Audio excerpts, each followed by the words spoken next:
I ignored these red flags, honestly, because she was cute. I knew that that was an issue from the beginning, but I lied to myself. We aren't taught that conflict is good. We're always taught that conflict is bad. How can I trust you to pull us through anything that needs to?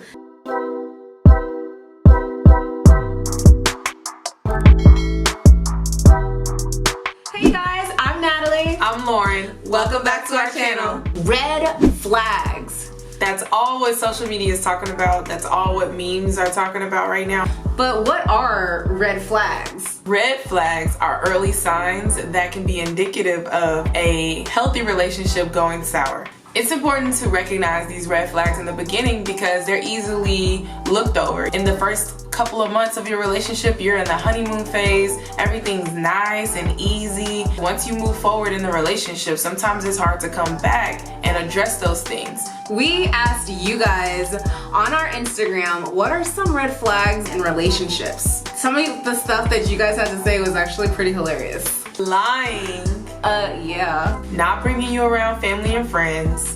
Being too nonchalant. Not liking animals. Like, who does not like animals? Just because you are seeing red flags in your relationship, that does not mean immediately in the relationship you can't do it. It's really important to just be able to identify and understand what those red flags are so you can approach your partner and you can work together to hopefully mend them. I felt like this topic was important for me because when I was young, like, it was so hard to identify. I was so happy, to have my first relationship that I let a lot of things slide. I didn't realize that I was okay being the second girl. I was not coerced, but I was kind of like, told like, oh, I love you. You are everything. Like, I want to be with you. There was a convincing, and I felt like I was the only one, even though I knew that there was someone else. But I was always reassured that, like, no, like, I love you. Like, you're the person I want to be with. And at the end of the day, he shows you exactly what you were and what you meant to him. And it's something that I knew from the beginning. I knew that was an issue from the beginning, but I lied to myself. Girl, what the heck were you thinking? Like, why would you let someone make you their number two? Like, you are not number two. Hello. Exactly. A past relationship, I remember, like, basically her life wasn't together. So it was like, what, she was irresponsible? She was very irresponsible, didn't take care of her business, and she relied heavily on other people to fix her problems. So that followed us in our whole relationship. They basically had their car repossessed while at my house. The night before, we had just came back into town, so a lot of my belongings were still in the car, including my keys to my car. So when that car was repossessed, we literally couldn't get the car back. She didn't have money to get the car back. All of these things just started unraveling, and I saw these red flags from the beginning. Until at the very end, it was the reason why we broke up in the first place. But I ignored these red flags, honestly, because she was cute. Oh, it sounds so dumb. But I let it go, and she ended up living with me because she couldn't go back and forth. I did all this because she was cute, and honestly because somebody wanted me. So we sat back and we really thought and hashed out some red flags that we thought were definite things that you should be wary of.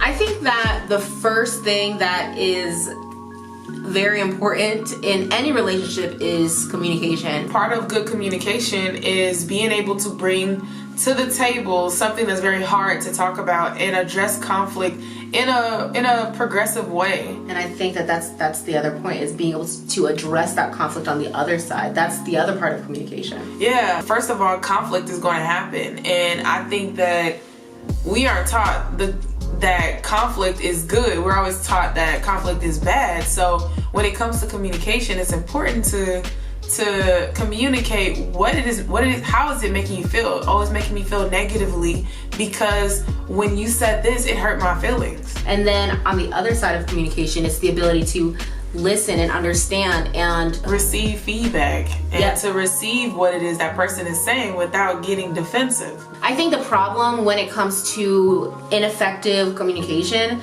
is the fact that it makes it even harder for you to come to a middle ground, right? For you to truly understand the other person. If there's a lack of understanding of the other person from, you know, different perspectives, then I feel like that's problematic. And I'm thinking people who weren't working on their tools for communication, then they build a lot of broken relationships. They build these relationships with people that are very shallow and very disconnected because of their inability and unwillingness to communicate. If you are with somebody that is unable to break down that barrier, that is able to, you know, let their pride go, that is able to work towards, you know, finding a medium ground, then that is going to, over time, definitely cause a destruction in your relationship. Piggybacking off of the inability to communicate, our next point, which is being emotionally detached. So what does being emotionally detached look like? So emotionally detached can either be intentional or non-intentional. I feel like it's non-intentional usually from the way that someone was raised, and that's just how they've learned to process their emotions. On the other side, in a way, it's like a defense mechanism. You're protecting yourself. I was once an emotional detached person. I built up this defense mechanism to not care because I was tired of being hurt so much. I don't think that emotionally detached people don't care. I just think that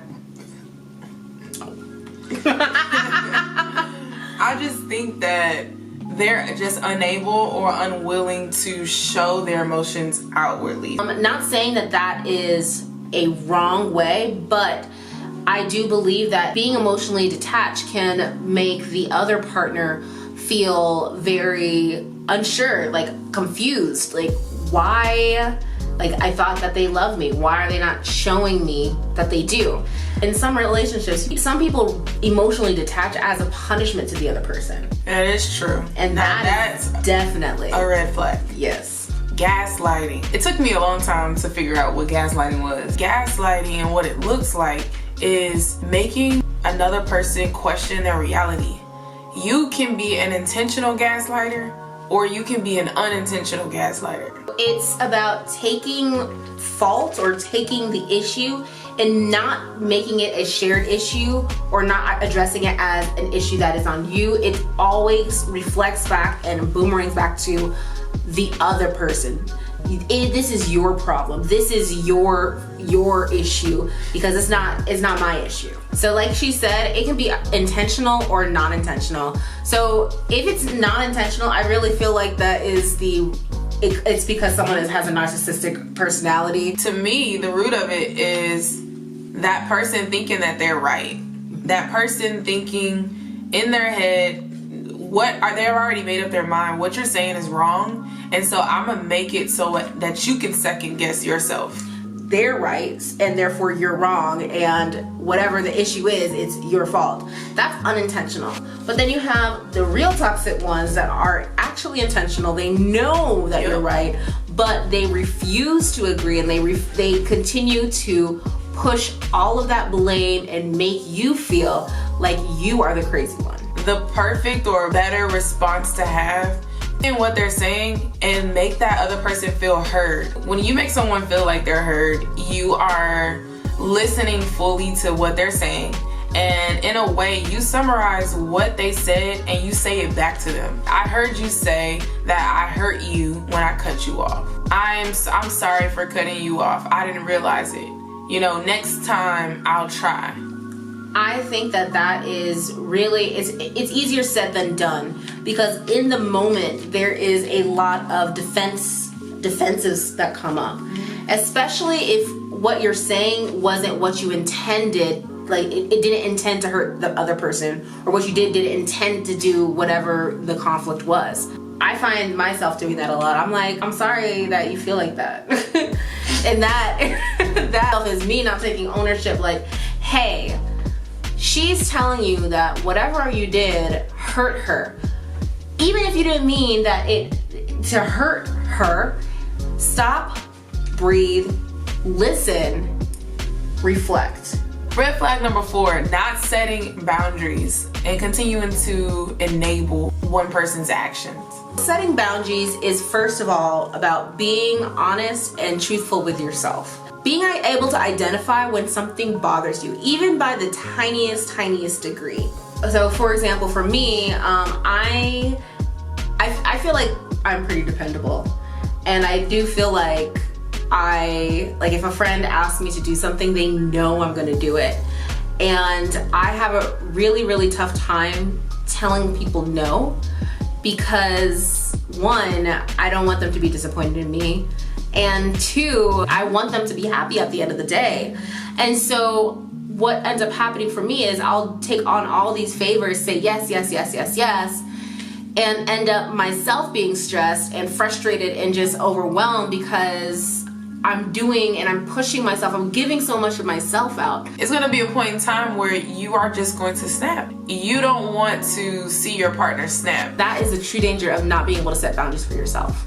Next red flag is bad management of themselves and their responsibilities. So not being able to handle all their bills and not being able to pay things on time, not being able to effectively clean themselves, keep their houses clean. Any one of those things would be a red flag for me.